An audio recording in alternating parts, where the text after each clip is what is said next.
first moved here when our son and his wife had our first grandchildren. And wonderful. It was wonderful. If I had to do it over again, I would. And we went to a couple of churches, and we just loved this one. The move from New Orleans was literally because of the kids. My job allowed that to happen. We were very active over the course of the time that we lived in New Orleans, Metairie area, in 2 or 3 different parishes. We had anticipated restarting our activities somewhere along the line, up here. And like Julie said, we call ourselves Roman Catholics. The liturgy and the people and the community have to mean something. Most of the churches we went to had absolutely beautiful choirs. Okay, the only problem is that nobody else in the church sang. Okay, that wasn't where we came from, and when we came here, St. Patrick had that vibrancy about its liturgy. And each of the priests that have been here since then, before the Giroir was here when we came, there's obviously been a concern of making liturgy important. And for us it is. Of course that has to spill over into community and people. The people are so accepting, and they're welcoming to anyone, everybody that comes in, and we do a lot as community, as family, and I think that's real important, especially to a church community. What I like is that we have a fairly large percentage of our parish that participates. We've been in some parishes where there's just a small number of people who do everything.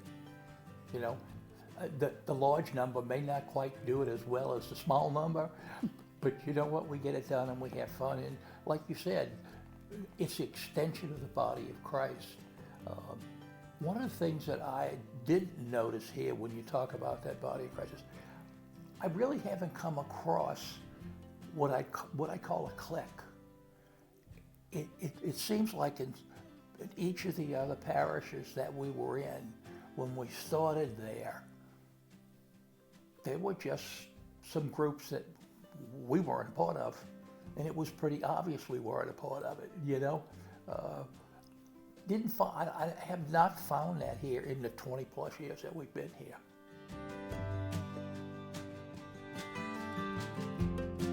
That it doesn't change, that the people continue to reach out to each other and welcome the new people that are coming in. I would hope that it didn't change. I'm a big fan of Matthew Kelly and the Dynamic Catholics, and the first book that I picked up on vacation one year was the 4 Signs of a Dynamic Catholic. And his whole story was, not everybody knows the story or the wonder of Catholicism. And if we could increase by 1%, okay, he says, they go around the country, they do these surveys and stuff, and he says, we find that 7 or 8% of the people do everything. They're the ones that are the big givers. I think we'd have a bigger percentage here, but it's not 50%, that come and go. How do you reach out? I don't know. Julie's comment is right. You don't want what's really good here to change. That's going to keep the people here happy. But what about the people who aren't here? Examining different ways for outreach to increase the crowd. I know there's talent, and I know there's people out there that I think would fit in here, and just waiting to be asked.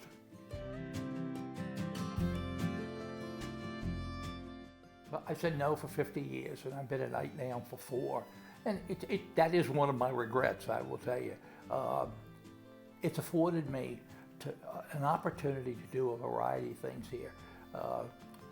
We have a baptism going on there is a couple from the Knights that attend every baptism, okay? And there's a small gift that we give to each one of them. I call it the sacramental, we call it sacramental program.